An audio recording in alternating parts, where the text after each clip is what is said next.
En tant que propriétaire bailleur, il est essentiel de bien connaître les règles qui régissent l'augmentation des loyers. Contrairement à ce que l'on pourrait penser, vous ne pouvez pas augmenter le loyer à n'importe quel moment ni dans n'importe quelle condition. Cette augmentation est strictement encadrée par la loi et doit respecter plusieurs critères. Pour les logements loués à titre de résidence principale, l'augmentation du loyer est possible, mais elle doit respecter un cadre précis. En effet, vous ne pouvez réviser le loyer qu'à la date anniversaire du bail ou bien à une autre date si cela a été convenu par le contrat de location. Et ce n'est pas tout. Pour qu'une augmentation soit légale, il faut qu'une clause de revalorisation du loyer figure dans le bail. Cette clause est généralement incluse dans la majorité des baux, notamment les baux types de location pour résidence principale. L'augmentation du loyer n'est pas arbitraire. Elle doit se baser sur l'indice de référence des loyers IRL, un indicateur national qui mesure l'évolution des prix à la consommation pour le logement. L'IRL est publié chaque trimestre par l'INSEE et cet indice vous servira à calculer la nouvelle valeur du loyer. Pour cela, vous devez appliquer l'IRL du trimestre précédent la date de révision du loyer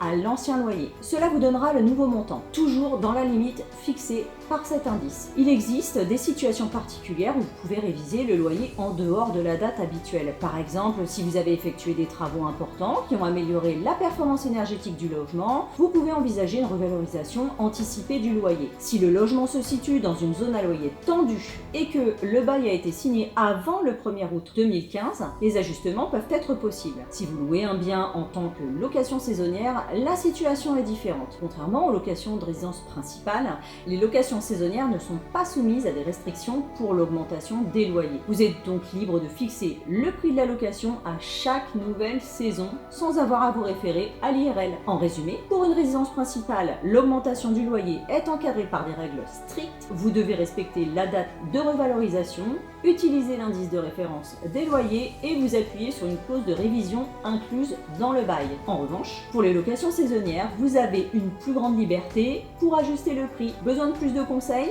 N'hésitez pas à consulter un professionnel de l'immobilier pour vous assurer que vous respectez bien toutes les règles et optimiser la gestion de votre bien. Merci d'avoir suivi cette vidéo. N'hésitez pas à la liker et à la partager. Si vous avez des questions ou des projets immobiliers, je suis à votre disposition. Et retrouvez toutes nos vidéos d'astuces et d'infos IMO sur notre chaîne YouTube LFB Immobilier. Quant à nous, on se retrouve la semaine prochaine pour une nouvelle vidéo. Bonne semaine!